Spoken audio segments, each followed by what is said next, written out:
My name is Ashley Miller. I'm 35, and I never imagined that the people who were supposed to love me unconditionally could make me feel so utterly invisible. That summer, my carefully planned baby shower became the first crack in what I would later realize was a house built entirely on favoritism and manipulation. It started innocently enough, or at least I thought it did. I had sent invitations months in advance, reserved a charming little cafe in Midtown, arranged for pastel balloons, flowers, and a small cake that barely fit on the table. I imagined a room full of warm smiles, laughter, and the kind of love only family could provide. What I got instead was silence, punctuated by flashing photos online of my family, celebrating my sister's Persian cat, Whisker, in matching tiaras. I stared at my phone like it had betrayed me. My mother, beaming in the photos, had been there, fully engaged, while I sat in that tiny cafe with only 3 friends, half-eaten cake in front of me. My sister Emily had orchestrated a full-blown birthday party for Whisker, complete with mocktails, a photographer, and a custom Meow and Me photo shoot that, I later discovered, was nearly $2,500, and they tried to put it on my credit card. I froze every account, changed every password, and blocked them all. Part of me wanted to scream, part of me wanted to cry, but I didn't. I had always been the good one, the fixer, the responsible sister who lent money, covered bills, and showed up for everyone. And now? I realized, too late, that my loyalty had been weaponized against me. I replayed the past few years in my head, the $1,200 I'd lent Mom for dental surgery that turned out to be Botox, the $600 I'd sent Emily for car troubles that funded a tattoo of Whisker in a tiara. Every holiday, every birthday, every emergency call I'd answered without hesitation. I had been family until I got pregnant. Suddenly, I was selfish, secretive, and unreasonable because I refused to let a cat take precedence over my first child. 2 weeks before my shower, Emily had sent a video of Whisker prancing across a table in a tiny pink tutu, surrounded by pastel balloons. The caption read, "Can't wait for Whisker's big day. April 6th is going to be iconic." I stared at the screen, my chest tightening. April 6th, my baby shower. I texted her, "You know that's the day of my shower, right?" She replied with 3 laughing emojis and, "Oops, totally spaced. But it's Whisker's first birthday, Ashley. That only happens once." I waited for the joke. It never came. My mother's sigh over the phone was worse. "Ashley, honey, don't start drama. Emily's going through a lot right now." What exactly was she going through that warranted a party more important than my baby? That was when I knew, unequivocally, I was alone in this fight. I didn't cancel the shower. I moved it to a smaller venue, reminded everyone again, and tried to focus on the few who would come. Out of 47 invites, 6 people showed up. One of them was a colleague I barely knew. Meanwhile, Emily's party dominated social media. Aunt Carol, cousins, even Grandma, all in cat-themed shirts and tiaras, celebrating Whisker's first year of perfection. Not a single gift, card, or message came from my family for my baby. That night, I sat alone on my couch, staring at my half-eaten cake and the tiny baby clothes I had lovingly folded. My phone buzzed. My credit card had been declined. I checked my account. Emily had tried to charge the cat's photo shoot to my card. I felt a rage that was cold, precise, and sharp. I froze all accounts, blocked them, and documented everything. The betrayal wasn't just emotional anymore, it was tangible. Every penny, every gesture of love I'd given, every holiday sacrifice, they had all been taken for granted, weaponized, and thrown in my face. I thought about all the times I had been the one who held the family together, who smoothed over arguments, who paid when others couldn't or wouldn't. And now, the family that I had built with my own sweat and patience had chosen a cat over me, over my unborn child. But I didn't break. Not yet. I told myself, this isn't over. I will not fold. I will not cry in front of them. And they will see, sooner or later, that I am not to be dismissed. The night ended with me alone, staring at the ceiling, the city lights flickering through the blinds. I thought of the baby inside me, and a fierce protective warmth rose in my chest. For the first time, I realized that my love for this child wasn't dependent on anyone else.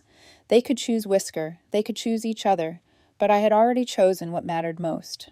The next morning, I woke to a quiet house, but my mind was anything but calm. I couldn't stop thinking about Emily, her smug smile in the cat pictures, and the audacity of my mother trying to justify it all. But there was something worse lurking beneath the surface: money. I had always been meticulous with my finances. Savings, bills, emergency funds. I tracked everything. So when I noticed the withdrawals from my recently opened pregnancy savings account, my stomach sank. Over $1,800 had been siphoned through weekly PayPal transfers under a name I barely recognized: E. Grace Wiscom. Grace. Whisker Mom. My sister's little cat persona had extended into the digital world, and somehow my money had become a part of it. I sat down at my desk, opening my laptop. Receipts, bank statements, PayPal logs. One by one, I traced every cent.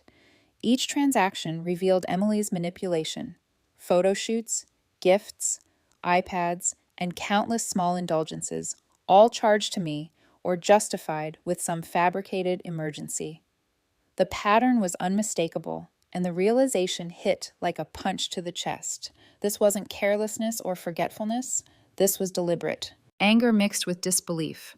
How could someone I had cared for, supported, and sacrificed for do this to me? My thoughts raced. All the times I had lent money for car repairs that funded tattoos of Whisker, all the holidays I spent stitching together joy while they indulged themselves.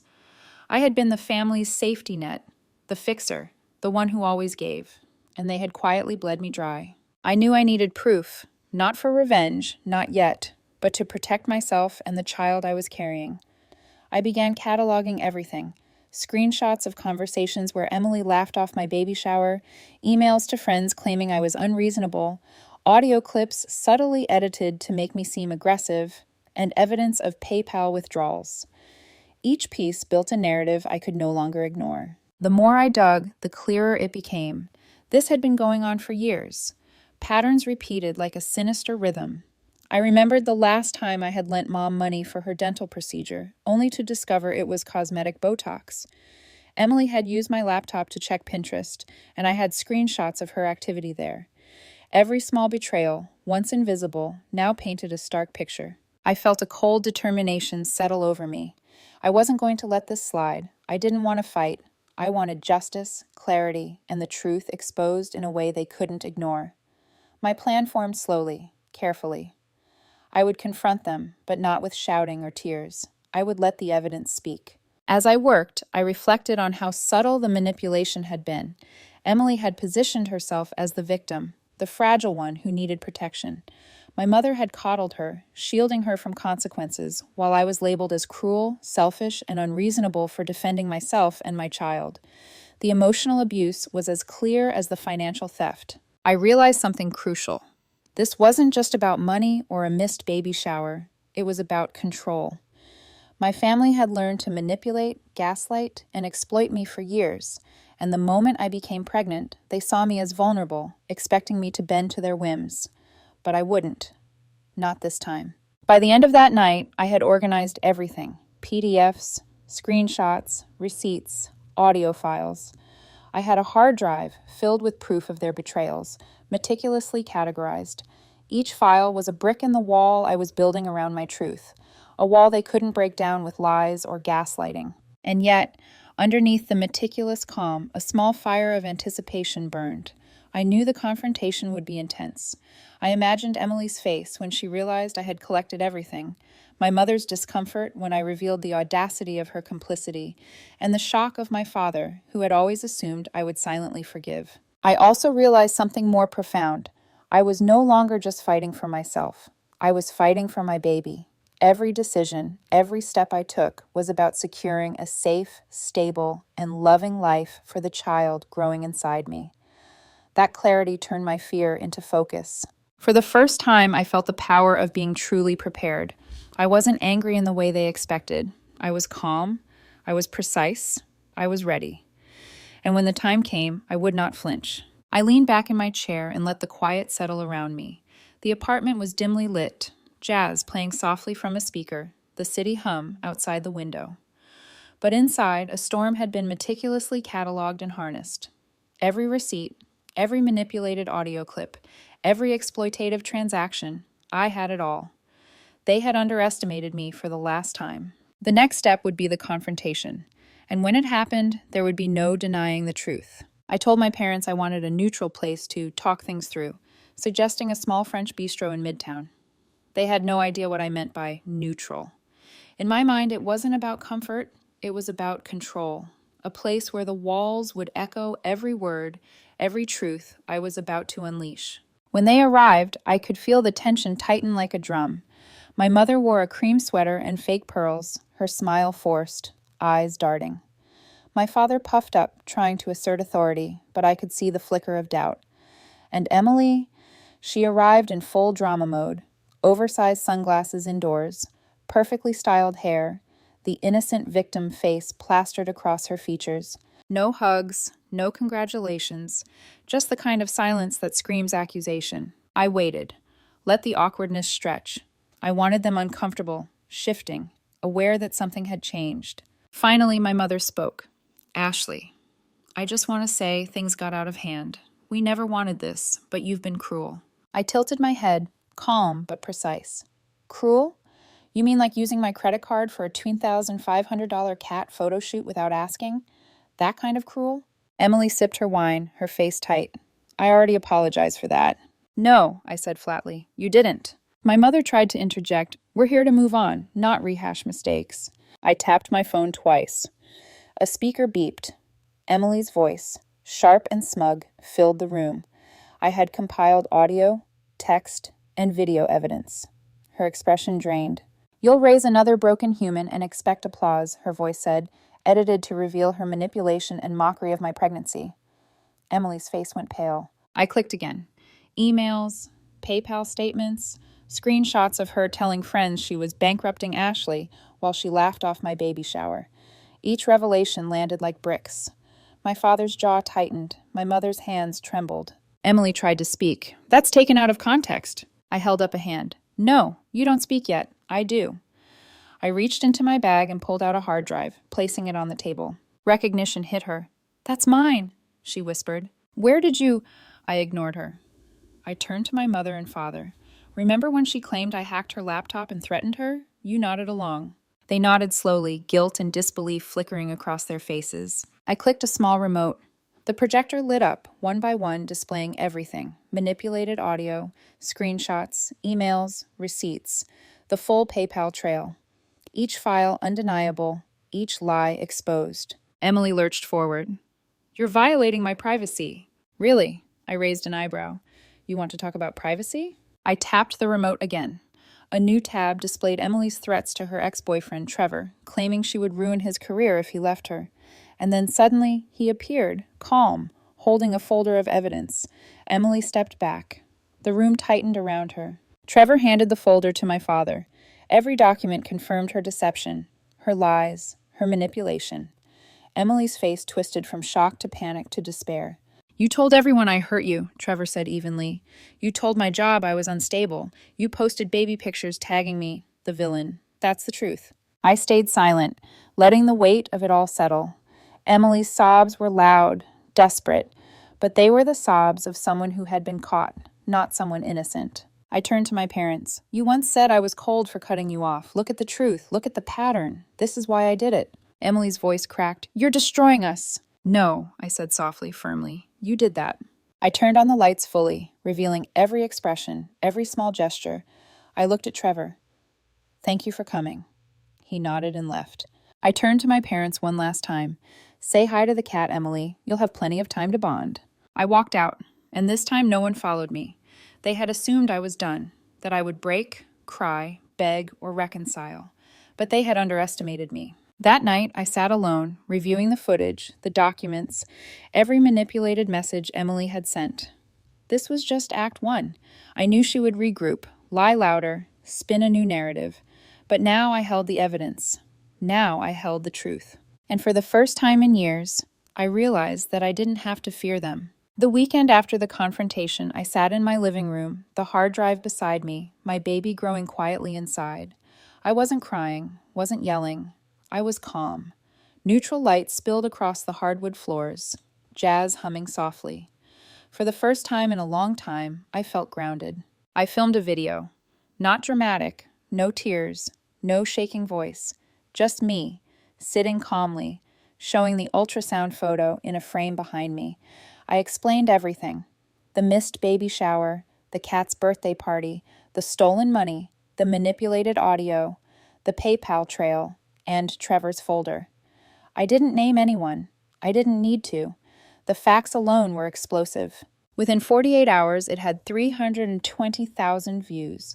A week later, it crossed 1 million.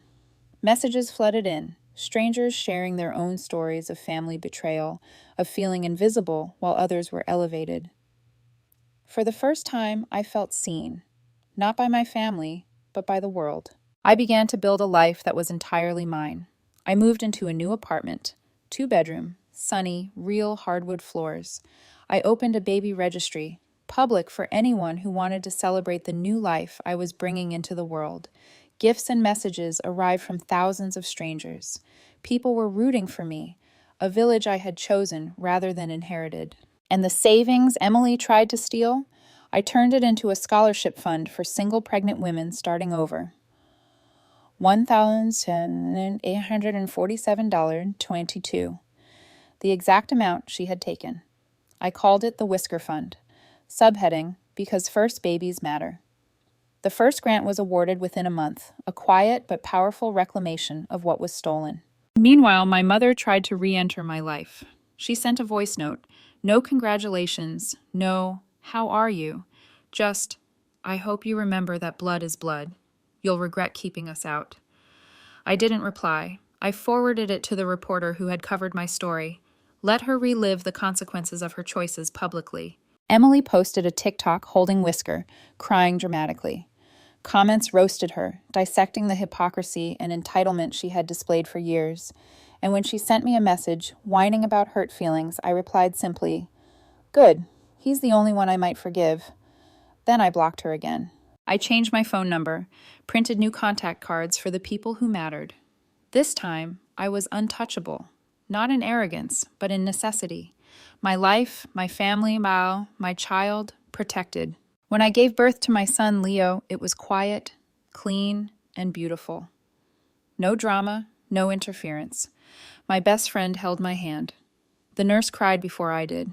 And when he was placed on my chest, perfect, alive, and fierce, I exhaled a deep breath I hadn't known I'd been holding. No one from my old family was there, not my mother, not my father, not Emily, and for the first time in my life, that absence didn't hurt. It felt like freedom. I posted a photo of his tiny fingers wrapped around mine with the caption, "He's here, we're safe." 200,000 likes in a day. Gifts, messages, love, from people who had nothing to gain and everything to give. I reflected on the years of being drained, used, and dismissed, and I realized something profound. Love isn't conditional. It doesn't come with price tags, tiaras, or manipulated texts. True love is quiet, steadfast, and loyal. And that was what I would give Leo. Whisker, the cat who had catalyzed this upheaval, became a symbol in my story of entitlement, of manipulation, and ultimately of my triumph over it. I didn't hate her. Her innocence, her obliviousness made the story all the clearer. For the first time, I felt the world open in front of me. My child, my home, my independence, these were unshakable. And my family's betrayal, while painful, had shown me exactly who I was and who I would never be again. By the time Leo was 1 month old, the world had already seen the story I had lived for years. The video I posted detailing Emily's manipulation, the stolen money, the spliced audio, and the hidden threats had gone viral. Strangers from 5 continents messaged me, offering support, encouragement, and even gifts for Leo. People were calling it a modern tale of emancipation, of choosing truth over blood, and of creating a chosen family where love actually mattered. Journalists reached out, wanting interviews. Therapists, content creators, even fellow parents, asking me to share how I reclaimed my autonomy. I agreed to one feature story with a local paper. The headline read, "When Blood Isn't Family and the Internet Is." They even used a public photo of Emily with Whisker. Irony, I thought, has its own justice. I transformed the money Emily had tried to steal into something meaningful. The Whisker Fund, named tongue-in-cheek after the cat who had sparked my awakening, provided scholarships to single pregnant women looking to start over.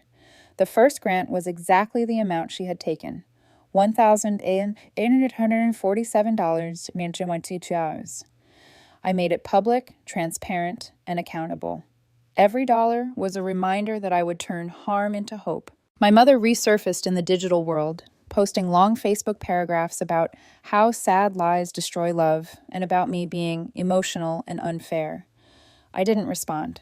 I forwarded her post to the reporter covering my story. Let her words exist in the open, a testament to her choices. Emily tried again, posting TikToks with dramatic crying filters and her cat, desperately seeking sympathy. The internet wasn't buying it.